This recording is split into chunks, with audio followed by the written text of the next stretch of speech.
I have kept this account for a long time, folded inside a leather ledger that sits at the back of the estate's library, behind volumes no one has touched in 30 years. I am not the hero of this story. I am Alastair Potts, steward of Varnmere Hall for 22 years, keeper of its accounts, its quiet confidences, and its silences, and there is no man living who knows what I know about the Duke of Varnmere and the woman he loved without a single word of admission for 5 long years. I set it down now because the Duke himself asked me to, in that low and steady voice he uses when something matters to him enough that he does not trust himself with the telling. "You write it, Potts," he said last week, sitting in the chair by the fire with his wife's hand held loosely in his. "You were there for all of it. I should not trust myself to be accurate. I was not exactly a lucid observer." His wife, Mrs. Alara Varnmere, as she is now, and very much the mistress of this hall, laughed at that. It was a quiet laugh, the kind that had a whole history inside it, 5 years of unknowing and 1 evening of revelation, and then the long, unhurried unfolding of what had been there all along. "Write it honestly, Mr. Potts," she said to me with those dark eyes of hers that see everything. "Do not make him more heroic than he was. He was rather an idiot for a very long time." "Admirably put," said the Duke without a trace of argument. "So honestly, from the beginning." His Grace, Lord Edmund Calder, the 7th Duke of Varnmere, was at the time of this story a man of 34, which is not old by any measure, but which had settled on him like 44 because he wore it that way. He was tall, dark, deliberate in everything. The way he moved through a room, the way he considered a question before he answered it, the way he never quite allowed himself to be comfortable in company he had not chosen. The county called him cold.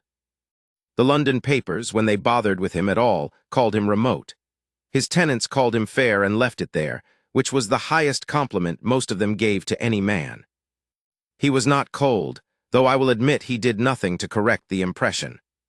He had been engaged, briefly, at the age of 28 to a Miss Alderton of Gloucestershire, and the engagement had ended when her family determined that a marquis with a larger fortune was available, and his Grace, with a composure that I thought then was merely pride, had said only that he wished her well.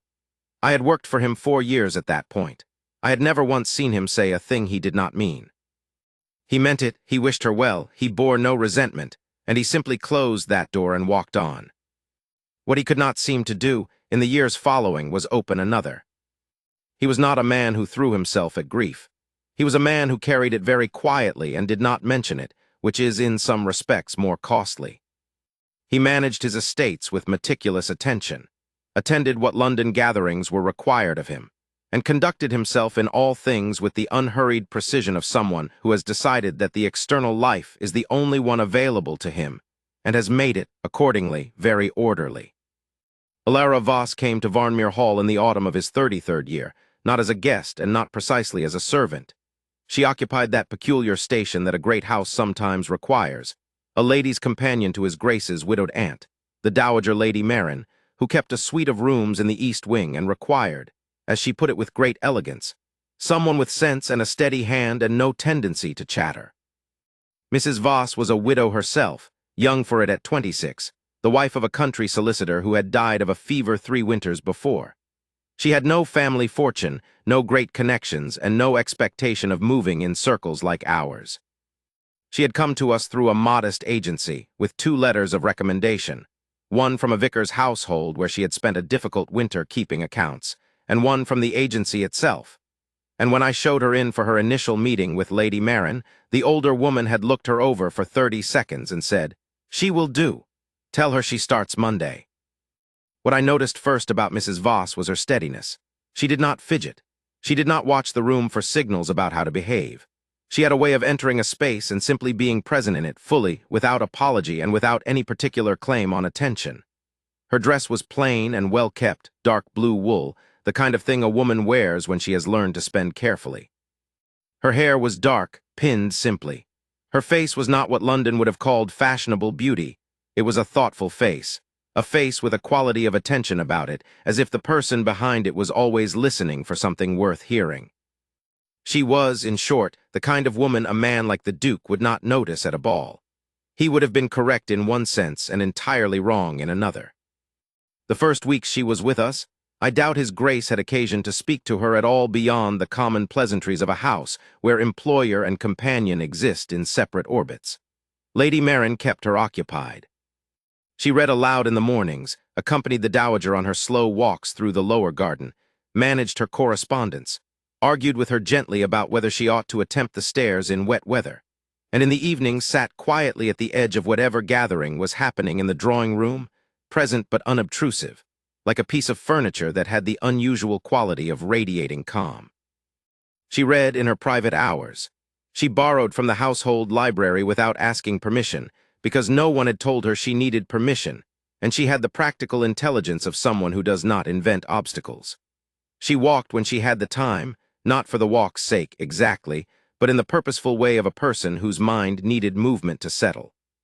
She was cordial to the household staff, not in the easy condescension that some companions fell into, but in the direct, attentive way of someone who simply considered the cook and the footman and the kitchen girl to be people, which is a more uncommon quality than it ought to be. It was a Tuesday in November. I remember it was Tuesday because I had just finished the weekly accounts, when things shifted, though I would not know it had shifted for some time afterward. I was crossing the upper hallway when I heard raised voices from the Dowager's sitting room, raised in the sense that Lady Marin had elevated hers, which she did periodically when she believed she was being thwarted in something reasonable. The something, as it turned out, was the question of whether she would rest for 2 hours before dinner as Dr. Harwell had prescribed, or whether she would instead come downstairs and hold court over the 3 neighbors she had invited without informing anyone. The door was ajar. I heard Lady Marin say, in her finest declamatory tone, "I have never in my life rested on a physician's schedule, and I am not about to start at 72. And I heard Mrs. Voss reply, evenly and without the slightest edge of deference, "Then you'll be too tired to enjoy your guests, and they'll see it, and that will mortify you far more than an hour of rest. I will tell Mr. Petherby to serve tea in here at 4:30 and send your guests up in rotation." A pause. "You'll be the most formidable woman in the county. You always are. You'll just be rested as well." There was a long silence. 4:30, said Lady Marin, "not a moment before." I was still standing in the hall when the Duke came up the stairs with a sheaf of correspondence in hand, paused beside me, and looked at the closed door. "That was remarkably efficient," he said quietly. "She has a gift for it," I said. His Grace said nothing more. He went to his study, but he paused at the turn in the corridor for half a moment, and I noticed it, the way I noticed most things in that house, and filed it away without assigning it any meaning. Not yet. He began to notice her after that. Not conspicuously, not in any way he would have admitted, and not in any way that the rest of the household would have remarked on. But I noticed. I noticed that when she was present in the drawing room, he positioned himself at an angle to the room that allowed him to see her without appearing to watch. I noticed that on 2 occasions when she offered an opinion about something, the repair of the lower garden wall, the placement of the long table for the Christmas gathering, he listened with a quality of attention he did not give to everything. I noticed that when she made a remark that had a dry edge of wit to it, something in his face shifted in a way that was very nearly warmth. I noticed, and I kept my own counsel. In December, there was the matter of the library. Mrs. Voss, between her duties, had taken to reading in the East Library, the smaller, older one that the family rarely used, stacked with volumes on natural history, classical languages, and the philosophical essays of the previous century. It was, as I understood it, the only room in the great house where she was genuinely left alone. She borrowed books freely and returned them in the same condition, and if she read 3 in a week, it was entirely her own concern. The Duke had a habit of working late in the evenings, long after the rest of the house had quieted, and the East Library sat adjacent to his study with a connecting door that was almost always latched from his side. On the evening of the 14th of December, by some combination of forgetfulness on my part and ordinary chance, that connecting door was not latched. I knew this only later.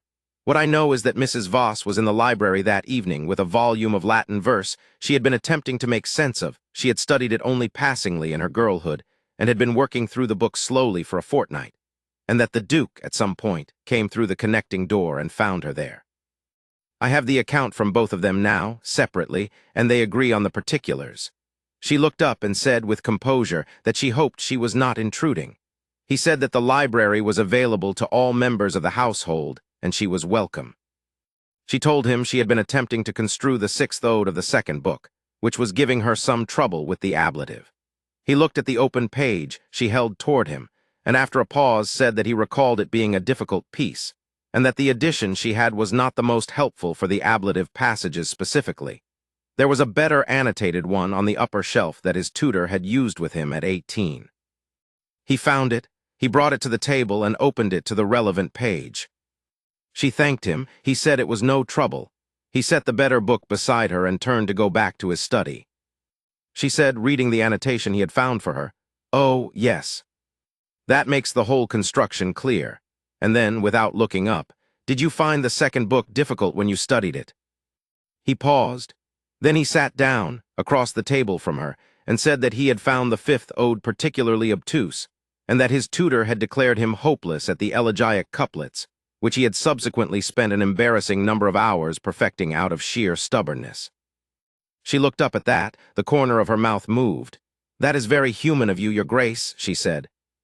He looked at her with the expression of a man who is not accustomed to being called human and is unsure whether to be offended or gratified. He was, I think, gratified. He did not say so, but I know that face, and he was gratified. They worked through 6 pages of that ode before the clock struck 11, and she gathered the book and said good night. He did not detain her. He said good night and stood until she left, which she would not have expected, and the courtesy of it stayed with her. She told me as much years later. The fact that he stood. The fact that when she thanked him for his assistance, he said only quietly, "The pleasure was mine," and meant it in that direct, unornamented way he had of meaning things. The second time she came to the East Library, 3 evenings later, the connecting door was latched. She settled with the better annotated edition and worked alone. The third time the door was open a crack, and she heard him moving on the other side of it, and she did not close it, and neither did he. And after perhaps 20 minutes he appeared in the doorway with a bundle of correspondence and a decanter and asked, with the precision of a man who was not going to permit himself to be unguarded about it, whether she minded if he worked at the far end of the table. She said that she did not mind. He sat up at the far end. She remained at her end. The room was warm and quiet and lit by 2 lamps, and the fire on the east wall settled and breathed, and they worked in silence that was the most companionable silence I believe either of them had inhabited in a long time. I know the details of that third evening now because she described it to me once cheerfully, without sentimentality, the way she described most things. She said, "He corrected one of my construals. He was right, and I told him so. He looked startled. I think he had been expecting me to be flustered or defensive about it." She paused. "I think he had not been around many women who simply said, 'You are right,' and moved on." Another pause, and a trace of the dry humor I had always seen in her. He recovered admirably. After that December evening, he manufactured no pretext to speak with her. He was not, as I have said, a man who permitted himself easy avenues. But the Latin book was returned to the shelf, and a second one appeared beside it, not precisely where she had been reaching, but close. And it was a better edition of the same author, with clearer annotations in the margins, placed there by no one in the household but his Grace. She found it without remark. She used it. The evenings in the library became a quiet pattern. She was there perhaps 3 times a week, and on perhaps one evening in 3, the connecting door was open, and he would come through on some pretext of correspondence or estate records, and they would sit in that lamplit room and work at separate tasks and occasionally speak. He did not detain her. He said good night and stood until she left, which she would not have expected, and the courtesy of it stayed with her. She told me as much years later. The fact that he stood. The fact that when she thanked him for his assistance, he said only quietly, "The pleasure was mine," and meant it in that direct, unornamented way he had of meaning things. After that December evening, he manufactured no pretext to speak with her. He was not, as I have said, a man who permitted himself easy avenues. But the Latin book was returned to the shelf, and a second one appeared beside it, not precisely where she had been reaching, but close. And it was a better edition of the same author, with clearer annotations in the margins, placed there by no one in the household but his Grace. She found it without remark. She used it. The evenings in the library became a quiet pattern. She was there perhaps 3 times a week, and on perhaps one evening in 3, the connecting door was open, and he would come through on some pretext of correspondence or estate records, and they would sit in that lamplit room and work at separate tasks and occasionally speak.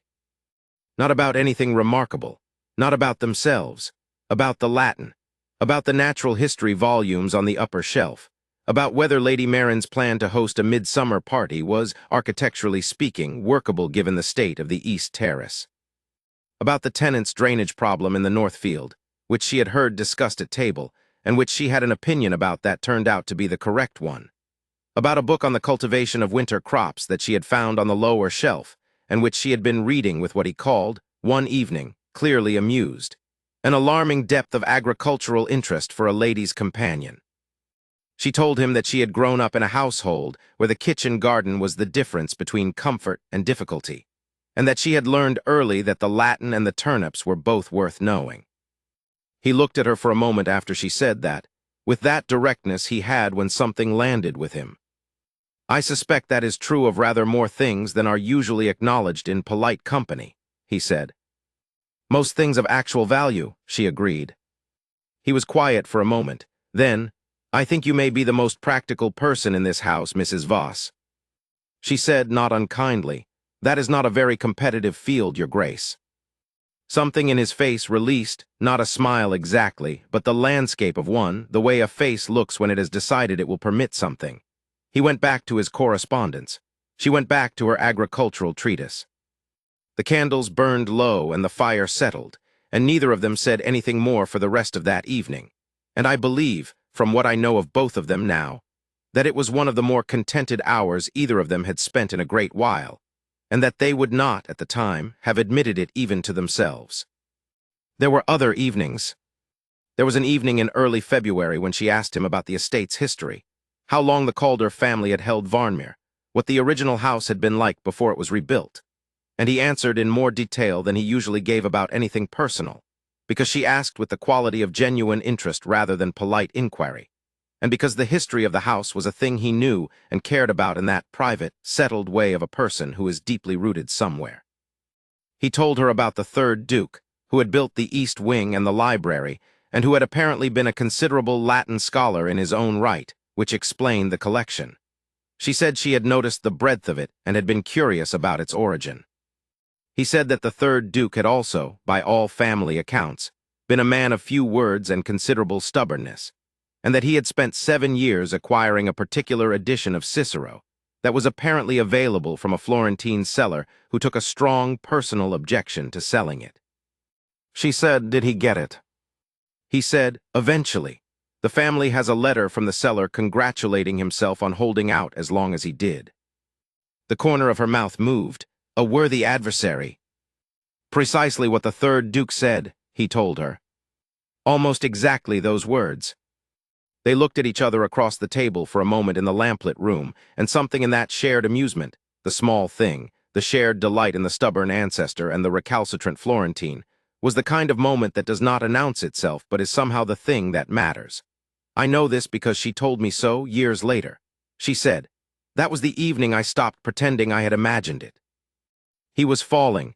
I saw it from the outside with a clarity that I suspect he would have denied indignantly if I had said so. He was very careful with himself. He had been careful for a long time. But I have been his steward for 22 years, and I know what that man looks like when something matters to him. And Mrs. Alara Voss had come to matter in a way that no one had for a very long time. In January, Lady Marin fell ill. It was not life-threatening. A pulmonary inflammation that laid her low for 3 weeks, and required a nurse and a rotation of anxious consultation among Dr. Harwell, His Grace, and Mrs. Voss, who proved during those 3 weeks to be precisely what I had always thought her.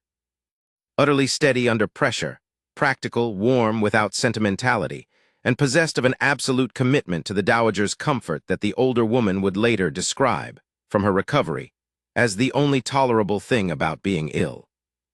In that period, His Grace spent more time in the East Wing than he had in months, checking on his aunt, consulting with Mrs. Voss about her condition and her care. There was nothing improper in any of it. It was a household in a mild crisis, and the two people most responsible for its smooth operation found themselves in constant, necessary contact. They discussed Dr. Harwell's instructions at 7 in the morning and sometimes at 9 in the evening. They passed each other in the corridor with reports, the Dowager's temperature, her appetite, her temper, whether she had agreed to the warm compress or rejected it. They coordinated the nurse's schedule and the kitchen's provision, and the household's necessary fiction that Lady Marin was merely resting. They did all of this efficiently and quietly, and with the kind of ease that develops between people who trust each other's judgment, without requiring discussion of the trust itself. I observed them together in the East Wing corridor one afternoon during the second week of the illness, passing each other in the way of people who have reached a practical working understanding. She with a report for him about the morning's medical consultation, he listening with his hands clasped behind his back and his eyes on the floor, taking in the information with the particular focused quality he brought to things that mattered. When she had finished, he said two things. First, that he would have a word with Harwell about the tonic. He had a concern about the dosage. And second, that she should take her dinner in the dining room that evening, not on a tray in the East Corridor, because she had not been properly warm in 3 days, and he would not have 2 invalids in the house. She began to say that she was perfectly well. He said, "Dinner in the dining room, Mrs. Voss?" Not harshly, simply with the quiet certainty of someone who has decided and is not interested in the counter-argument. She went to dinner in the dining room. He came down himself that evening, which he did not always do when he was working late, and sat across the table from her in the large dining room where 2 people rattled somewhat, and they ate and talked about the drainage problem in the North Field, which she had remembered he had mentioned weeks before and which she had apparently been thinking about in odd moments. She had a proposal about the gradient of the secondary ditch that turned out to be, when he put it to the land agent the following week, exactly correct. He told me about this, the drainage proposal, not the dinner particularly. In the oblique way he told me things that mattered. He mentioned it while reviewing the land agent's estimates. He said, "Mrs. Voss had the right idea about the secondary ditch, as it turns out." And then he went back to the estimates and did not say anything more. But somewhere in those 3 weeks, something was said. I was not present for it. I know it happened because he told me afterward, not directly, not in so many words, but in the way he told me things, by sidelong implication, trusting me to follow. He had come to the East Wing one evening and found her sitting in the corridor outside Lady Marin's door, her head leaned back against the wall, her eyes closed, clearly exhausted. She had been managing his aunt's care for 17 days by that point with very little rest. He had asked her when she had last slept properly. She had said, with her eyes still closed, that she honestly could not recall. He had told her to go and rest, that he would sit with his aunt for the next 3 hours. She had said that she could not ask that of him. He had said, and this was what he told me quietly looking at the fire the following evening, I told her it was not a question. A pause.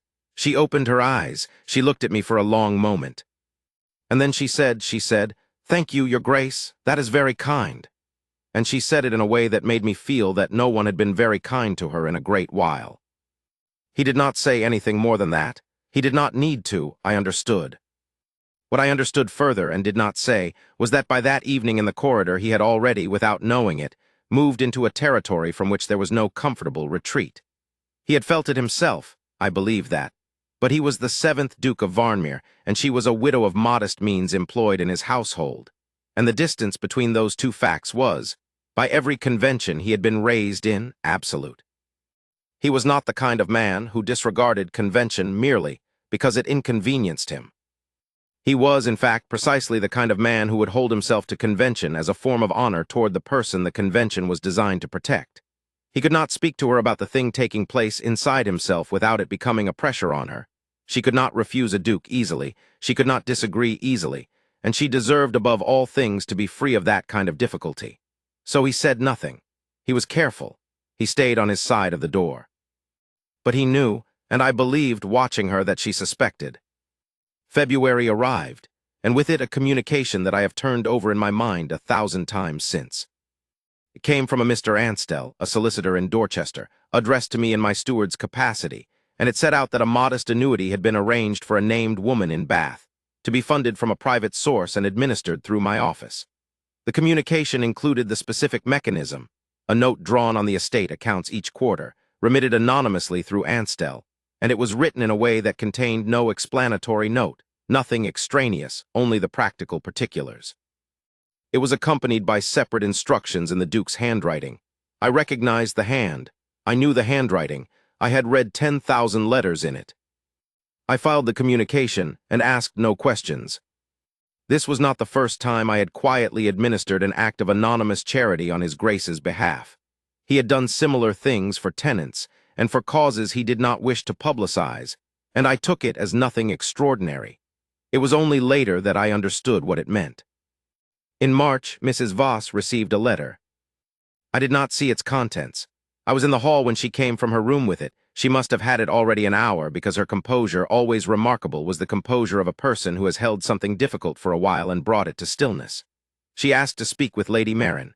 She was with her for 20 minutes. She then came downstairs, asked for me, and told me in a perfectly even voice that she would be leaving at the end of the fortnight. I asked if anything was wrong. She said no, her sister in Bath was expecting a child and needed her assistance. She said it simply, directly, with that face of hers that did not ask for sympathy and did not offer anything that wasn't precisely true. She had a sister, she did need assistance, she did leave. But I had been watching a man fall quietly and comprehensively in love for 3 months, and I knew what the departure was going to do to him, and I knew, though she did not show it, that it was doing something to her as well. I saw it in the way she folded her hands in her lap when she told me. I saw it in the extra moment she stood at the window before she went upstairs to begin her packing. She had come to this house with nothing particular in the way of expectation. She was leaving with something she had not precisely named to herself, and the not naming of it was visible to me in the careful way she carried herself through that last fortnight. The evening before she left, His Grace asked me, with a studied casualness that fooled neither of us, whether Mrs. Voss had made all necessary arrangements for her journey. I told him she had. He said good. He went to his study. An hour later I was passing the East Library and the connecting door was open. I looked through out of habit. The Duke was standing at the table, not working, not reading, with his hands flat on the surface and his eyes on the opposite shelf. He stood like that for a very long time. Then he pushed off the table and went back to his study, and I heard no more from him that night. She left on a Thursday morning in the second week of March. His Grace was in the North Fields for a drainage inspection and was not present for her departure. I had a suspicion, I still do, that the drainage inspection had been arranged for that morning at some cost to the natural schedule. He was not a man who could have stood on the step and watched the carriage go without its meaning something visible, and he would not have wanted to impose that meaning on her departure. He was protecting her, even then, from any weight she did not choose to carry. It was the Dowager who saw her off from the great step, with the kind of farewell that older women sometimes give to the young ones they have come to rely on. Brief, a little gruff, not entirely composed. Lady Maren pressed her hand and said, in the way of someone giving a direct instruction, "You will write," and Mrs. Voss said, "Of course." And Lady Maren released her hand and said nothing more because she was 72 and had learned when silence was the appropriate thing. I handed Mrs. Voss into the carriage. She thanked me. She looked once at the house, at the facade of Varnmere Hall, the old stone, the windows, and her expression was the one I had seen on 100 faces of people who had spent time in a place that had mattered to them and were not certain they would see it again. Then the carriage pulled away and she was gone. His Grace returned from the North Fields at noon. He came in through the servants' entrance and came directly to my office, which he rarely did, and stood in the doorway for a moment without speaking. "She's gone?" he asked. "Yes, Your Grace, this morning." He nodded. He said nothing more. He went upstairs, and I heard him shut the study door, and I heard no sound from behind it for the rest of the afternoon. He did not speak her name to me again for 4 years. Not once. I will say this carefully because I think it is important. He did not speak her name, and he did not behave as a man in the grip of visible suffering, and he did not in any way suggest to the household or to society that anything of significance had occurred. He was, in all external respects, exactly who he had always been, the 7th Duke of Varnmere, measured and purposeful and not easily read. But I had known him for 11 years by the time she left, and I knew the difference between a man who was content and a man who was managing. He managed with extraordinary competence. He always had. The distinction was visible only in the small things. The fact that the East Library ceased, gradually, to be an evening room. The fact that on the 2 occasions in the first year when Lady Maren mentioned Mrs. Voss's letters at table, he listened without expression and replied with a single word. The fact that in November of that first year, when I told him, because it was relevant to the accounts, that the annuity remittance had gone to Anstel on schedule. Something in his face tightened for a moment and then released, and he said, "Good," in a voice that meant rather more than the single syllable implied. He was, underneath the management, a man who had done what he had always done when something cost him. He had simply carried it and gotten on. I was, as I said, his steward. I kept accounts, I maintained the correspondence, I administered the estate. I administered, among other things, a quarterly remittance to Mr. Anstel in Dorchester, from a private account, for the benefit of a Mrs. Alara Voss of Bath. Let me explain what I mean. A week after her departure, after I had found time to sit down with all the estate accounts together as I did at month's end, I went back through the February communication more carefully, and I understood. What had happened was this. His Grace had, in February, quietly arranged for Mrs. Voss to be supported, anonymously, through a solicitor, by a route no one would trace back to him if she should ever find herself in difficulty. He had done it before she had any reason to go. He had done it without informing her, without any possibility of her learning his identity, simply because he knew she had nothing, and he could not bear the thought of her without a provision, in some cold room somewhere, with no one who owed her comfort. He had loved her, and this was what he could do, from the correct distance, through the correct channel, without pressure, without expectation, without any claim on her gratitude or her future or her choices. And then, a month later, she had left. He could not contact her without revealing himself. He had no legitimate reason to write to a woman who had departed his household in search of her family. Any communication from him to her would have the flavor of presumption, or worse, of a man using his position to pursue a woman who owed him nothing and had left his life of her own accord. She had not left under distress. She had left with her head up and her dignity intact and a sister to go to, and she deserved to be allowed to do that without the shadow of his feelings falling over her. And so he said nothing. He simply continued. Quarterly through Anstel, a sum that would keep her comfortable, that would allow her to choose her situations without desperation. She would think it came from some bequest, some anonymous trust, a distant family provision. He had been careful. He was always careful. I kept the accounts. I asked no questions. I administered the remittances. And I watched the Duke of Varnmere conduct his life with the self-possession of a man who had made peace with something, which was not the same as a man who had actually made peace, but which was at least a man who was getting on. He attended the necessary London seasons. He managed his estates with precision.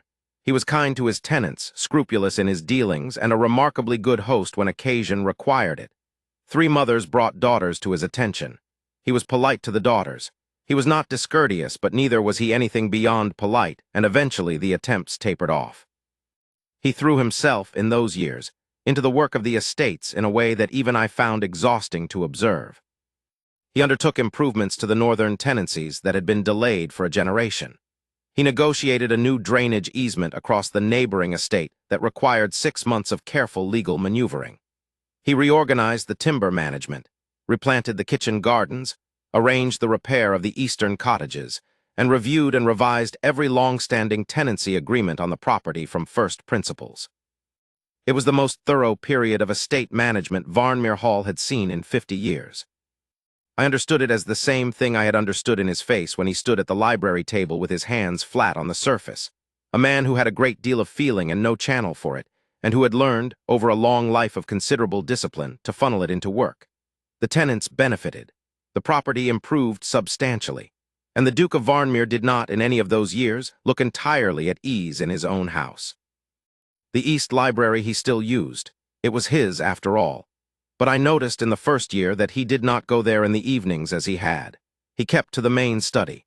If he found himself in the East Library during daylight hours on the matter of the estate records that were kept there, he moved through it efficiently and came out again.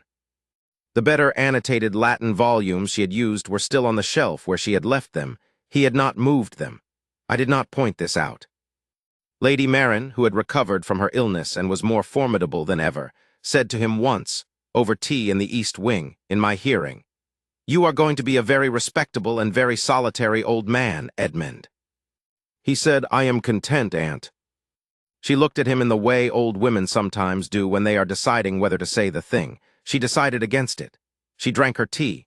I believed, watching her, that she had made a calculation, That saying the thing would close a door he had not yet fully acknowledged was open, and that silence, for now, was the better strategy. She was a shrewd woman. She waited.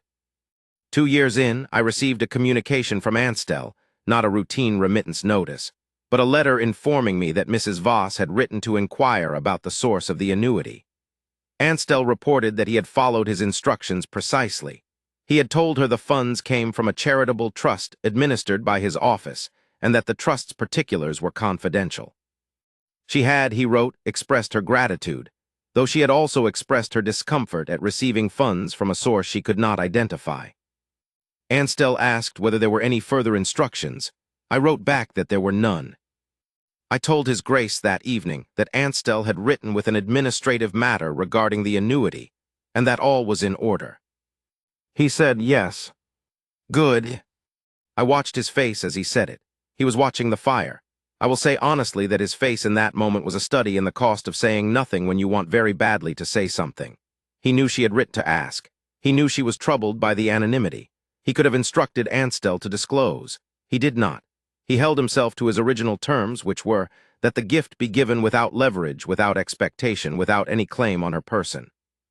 It was the most generous and most costly discipline I ever watched a man impose on himself. In the 4th year, this would be the spring that His Grace turned 38, something changed. And the change came not from him but from a letter that arrived for Lady Maren. The Dowager received a great deal of correspondence and managed it without assistance, having no patience for anyone who presumed to filter her mail. But she was in the habit of mentioning items of general interest at the dinner table, and it was over dinner one evening in April that she said, with an air of studied neutrality, "I had a letter from Mrs. Voss." The Duke, who was cutting his meat, did not look up, but his knife stopped moving. It was a pause of perhaps 1 second, and if you were not watching for it, you would not have seen it. "How does she go on?" he asked, quite steadily. "Very well," said Lady Maren. "She is in Bristol now. Her sister's child is 5 years old. She has a situation as a governess with a family there. She describes them as decent people, which from her I take as a warm commendation. She says she is comfortable." Another pause. She mentioned that she had been receiving an anonymous annuity for 4 years, and that she had been thinking again about who might have arranged it. Said His Grace. "I told her I had no idea," said the Dowager. "Quite right," he said, "you don't." Lady Maren looked at him. He continued his dinner. I watched from my habitual position near the side table, invisible in the way that a good steward is invisible when his employer needs him to be, and I thought that if his aunt pressed him, there might be a reckoning of some kind. But she did not press. She simply drank her wine and changed the subject to the East Terrace, which still needed repair. Later that evening, when I was locking up the study, His Grace said, without turning from the window, "Potts." "Your Grace, if Mrs. Voss should write again, to my aunt, or to the household, I would like to know." "Of course." A silence. "Only so that I might ensure she is well," he said. "Of course," I said again. We both knew what we were doing, which was politely pretending that the reason he had stated was the complete reason, and we were both too practiced at the art of this to push further. I went home to my rooms and spent a good while looking at the ceiling. She did write again, to Lady Maren in July and in September and in January of the following year. I knew the contents of the letters not because I read them, but because Lady Maren told me in her fashion. She would mention, over the course of ordinary household conversation, that Mrs. Voss had found the Bristol family trying, or that she was thinking of returning to the South, or that she had made a friend of the local schoolmistress. And this last, that she remained troubled by the anonymous annuity and had made further inquiries that had come to nothing, His Grace knew as well, because I told him in the abbreviated form we had developed. Lady Maren had a letter from Mrs. Voss. She is well. "Good," he would say. Or, "Thank you, Potts." And that was all. For 4 years and 3 months that was all. Until a letter came from Bristol, addressed not to Lady Maren and not to His Grace, but to me. It was from Mrs. Alara Voss, and it was written in a clear, careful hand. She said that she had been the recipient of an anonymous annuity for 5 years. She said she had made inquiries through every avenue available to her and had been unable to determine its source. She said she had now consulted a solicitor of her own. a Mr. Treen of Bristol, who had followed the trail as far as he could, and who had found that it led to Mr. Anstell of Dorchester, and that Anstell's records showed the funds to be administered through an estate office, and that the estate office in question was Varnmere Hall. She knew it was me, or she suspected it was more than me. She was writing to ask, directly, with no circumlocution, whether the Duke of Varnmere had arranged the annuity. She said she was not writing to complain or to refuse. She said only that she wished to know, because if it was true, she had a right to understand it. I took the letter to his Grace and laid it on his desk. He read it. He did not read it quickly. He read it in the way he read everything that mattered, without rush, without expression, with the whole of his attention. Then he laid it flat on the desk with both hands, very carefully, as if it were breakable. He was quiet for perhaps 2 minutes. Outside the window, the October rain was beginning against the glass. "I will write to her," he said. "What will you say, Your Grace?" He looked up at me. It was the look of a man who has had 5 years to think about what he would say in this eventuality, and has still not quite decided on the precise words. "I will say yes," he said. "I will say yes, and I will explain." He wrote the letter that evening. He did not show it to me. He sealed it himself and addressed it himself and gave it to me to have posted, which I did. I did not know its contents. I only knew from the weight of it and the care with which he had sealed it that it was not a short letter. I learned something of its contents later from her, on the evening when she and his Grace sat by the fire, and she described it to him in the fond and slightly incredulous tone of a woman recounting the evidence of the idiocy she had married. He had told her, she said, the whole of it, the February arrangement, the reason he had made it before she had any cause to leave, the reason he had maintained his anonymity. He had told her about the December evenings in the library, and the winter his aunt was ill, and the morning she left, and the 5 years of quarterly letters to Anstell. He had told her all of it without ornament and without apology, because he was a man who did not, when pressed to honesty, shy away from it. And then, she said, he had asked her only one thing. He had asked whether she would be willing to see him, in person, at Varnmere Hall at a time of her choosing, so that he might— he had written the words carefully. She told me, with the precision of a man who knew they mattered, so that he might say the one true thing that he should have said before she left, and had not. We waited. In the 10 days that followed, the Duke of Varnmere was the worst company of his adult life, not in any way that he would have permitted anyone to see in the drawing-room or with his tenants, but in private here in the study in the East Library. He was the flattest, most entirely absent man I had ever encountered. He went through his work with precision and no animation. He ate what was put in front of him. He slept, presumably, though I was not witness to that. On the 11th day, a letter came from Bristol. He was in the drawing-room when I brought it. He looked at the hand on the outside of the letter. He said, "Thank you, Potts," in a voice that was so controlled it had gone entirely flat. He held it until I had left the room. I went to the hall and waited, because I am an excellent steward and an even better judge of when to be nearby without being present. I waited 11 minutes. Then I heard him say, quietly to himself or to the room, just the one word, "Varnmere," and then a long, very quiet exhale. I went back in. He was standing by the window with the letter open in one hand, and his face, which I had watched hold itself for 5 years in the disciplined composure of a man who had decided to feel nothing he could not afford, had come undone, very quietly, in the way that old houses sometimes let out a breath in the winter. Not drama, not spectacle, just the slow, unguarded release of something long held. "She is coming," he said. I said, "Good." He looked at me then, and I thought he might say something more, something about the annuity, or the letter, or the 5 years, or what it had cost. But he was the 7th Duke of Varnmere, and he did not say any of those things. He just nodded once and turned back to the window, and I took that as my permission to begin preparing the blue room in the east wing, which had the best light and the warmest fire, and to notify Mrs. Hamblin in the kitchens that we should expect a guest of some importance in 3 days' time. She arrived on a Friday afternoon in a carriage that was not fine but was decent, with a small trunk and a traveling case and the same composure I remembered from 5 years before. She was 31 now, and it showed in the way she carried herself, not older exactly, but more settled, more entirely herself. She had shed whatever residual uncertainty a young widow in a new situation wears like a borrowed coat. She was simply entirely Mrs. Alara Voss. I was at the door to receive her. She thanked me. She asked how Lady Marin did. I told her Lady Marin was well, which was true, and in her suite in the East Wing, which was also true, and very much expecting to see her. Then she asked, with her eyes direct and her voice perfectly steady, "And His Grace?" "He is in the East Library," I said. "He asked that you be shown through when you are ready." A pause. She looked at the hall, the old stone, the portraits, the smell of candle wax and good timber, in the way she had looked at the facade from the carriage window 5 years ago, except reversed. She had come back. She was standing inside it. "Then I am ready," she said. I showed her through.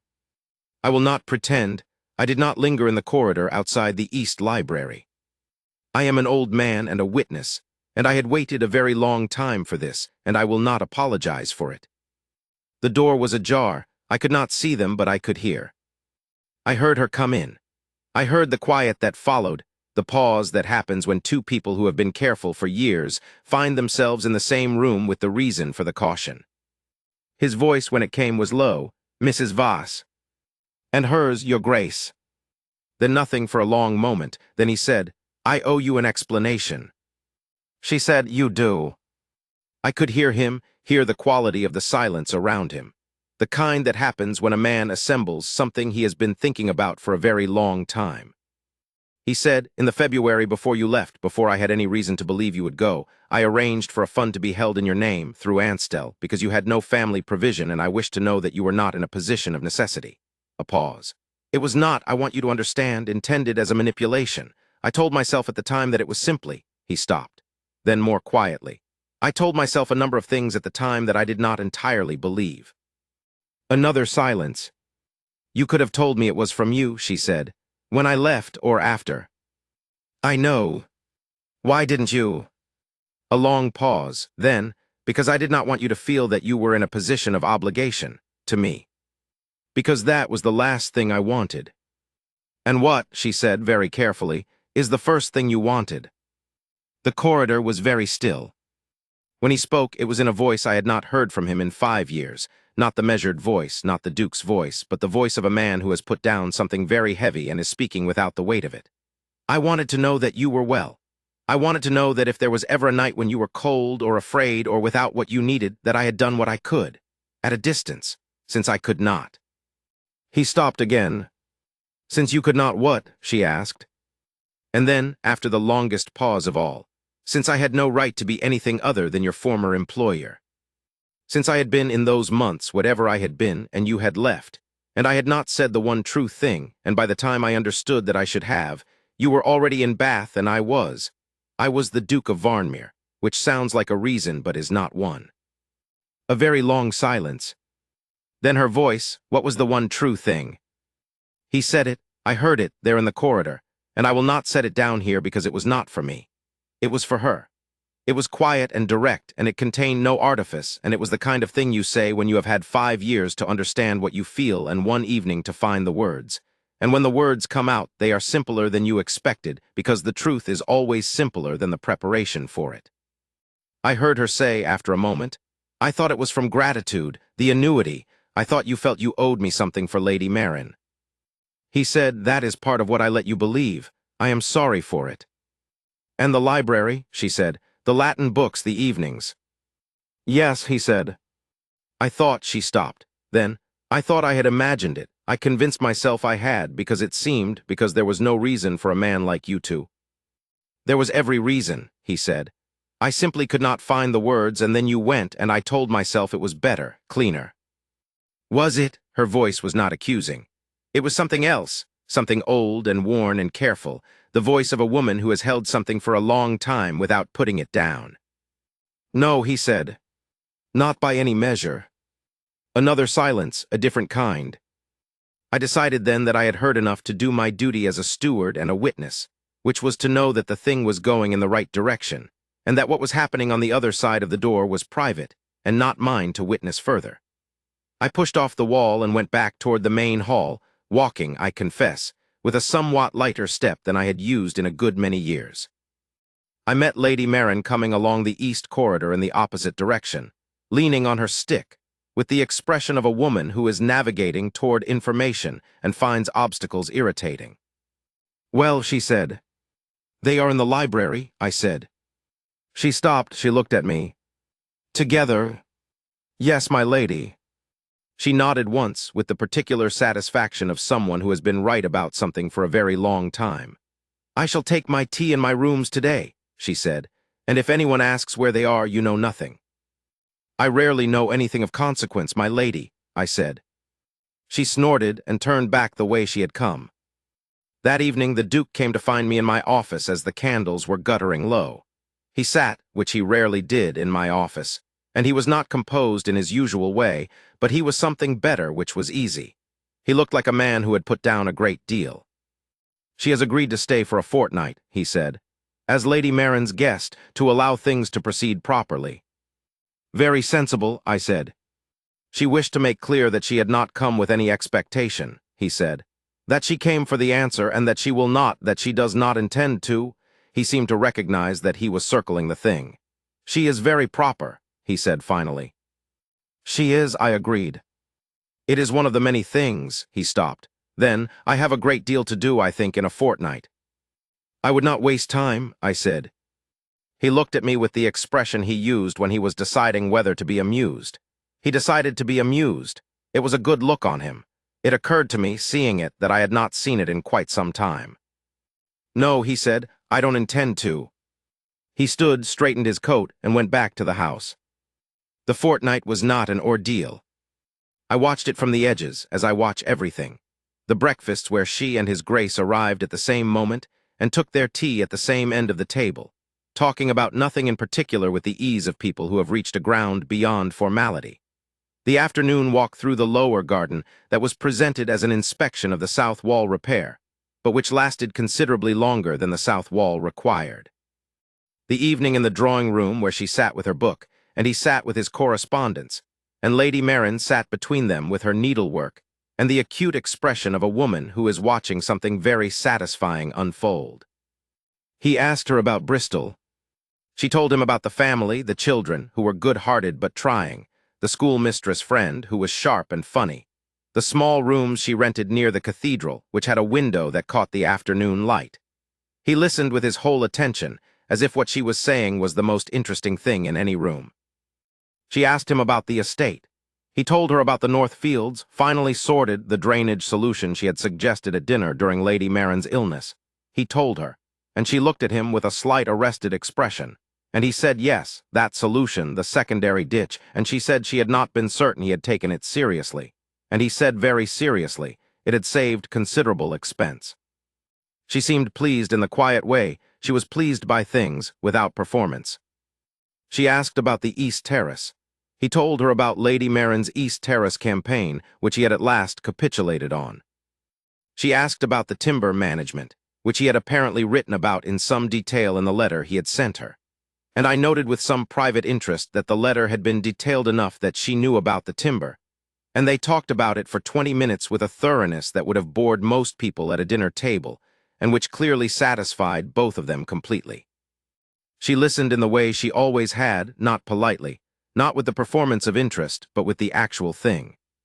Twice she asked questions that showed she had remembered details from conversations they had had 5 years before, and each time she did, he went quiet for a moment in a way that was, I think, more moving to him than any declaration could have been. She had remembered.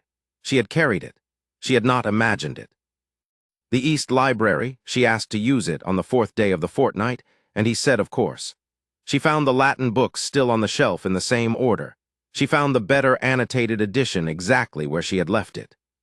She told me later, cheerfully, with that slight wryness, that she stood at the shelf for a moment and felt, quite absurdly, as though no time had passed at all, which was exactly the kind of feeling she had not expected and did not know what to do with. She did what she always did. She sat down and opened the book and read. He found her there that evening, came through the connecting door in the old way, and sat at the far end of the table, and they worked in the old companionable silence for 2 hours, and neither of them mentioned that it was the first time in 5 years, and both of them were entirely aware of it. On the 8th day, he asked to speak with her alone. They were in the garden. I know because I saw them from the study window, not watching, merely passing. She was in a dark green coat, her breath visible in the cool air, standing beside the old yew hedge, and he was facing her with his hands behind his back in the way he stood when he was being careful about something. I did not linger. I know what I saw, which is that whatever he said took a little while to say, and that she stood very still while he said it, and that at the end of it she said something brief in return, and that he looked. I could see it from a distance of 60 yards, as if the ground had become more solid under his feet than it had been in some time. He came inside 20 minutes later and went directly to his study, and did not emerge for the better part of an hour, which I have since understood was the time required to write a letter to her sister in Bath, which he had felt it proper to do before proceeding further, and which he wrote on the same evening and gave to me to post. She went to Lady Marin that afternoon and spent an hour with her. I do not know what passed between them. I know only that when Mrs. Voss emerged from the east wing sitting room her eyes were brighter than usual, and Lady Marin, when I passed her door later, was in the best temper I had seen from her in a month. The engagement was announced formally at the end of the fortnight, which is to say that His Grace told me in my office, and I told Mrs. Hamblin in the kitchen, and Mrs. Hamblin told the rest of the household, and by supper it was the common knowledge of Varnmere Hall. I believe it was also the common knowledge of the county within a week, and of London within 3, though none of us had written to London about it specifically.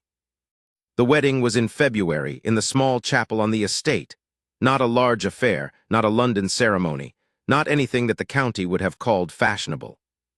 His aunt, the tenants' families who had been at the hall longest, a few of the Duke's closest business associates, her sister from Bath, and the Bath sisters' husband and their now 7-year-old daughter, who was the most interested observer in the congregation, and who asked me afterward whether the Duke was always that tall. I told her that he was. "Is he kind?" she asked. This is the question that children ask that adults have the sense to ask less directly, and the corresponding loss of receiving a direct answer. "He is very kind," I said, "when it matters." She seemed satisfied with this. She went back to the wedding breakfast. The wedding breakfast was in the long hall, which had not been used for a gathering of that kind in many years, and Mrs. Hamblin had outdone herself in the matter of the table. Winter flowers in cream and pale green, candles in the old silver holders, the good china that had been at the back of the pantry since the 6th Duke's time, and which I had spent 2 days ensuring was properly restored. Lady Marin presided over one end with the authority of a woman who has been waiting for this for 5 years, and intends to enjoy the result. Mrs. Voss's sister sat at the other end and wept twice, decorously, into her handkerchief, and her husband patted her hand and ate the pheasant with great contentment, and the 7-year-old daughter slid off her chair at some point and was found, by His Grace, sitting under the table examining the table legs with scientific interest. He crouched down beside her, this is what the sister told me afterward, and asked, quite seriously, what she had found. She showed him a carving in the underside of one of the legs, a small fox that had been put there by some craftsman 80 years ago and discovered by no one since. He told her it was an excellent discovery, and that she should inform her mother, who would want to know. She told him that her mother always wanted to know things, which was why she asked so many questions, and that she had been told this was a trait she had inherited. He said that was evidently a very fine trait to have inherited.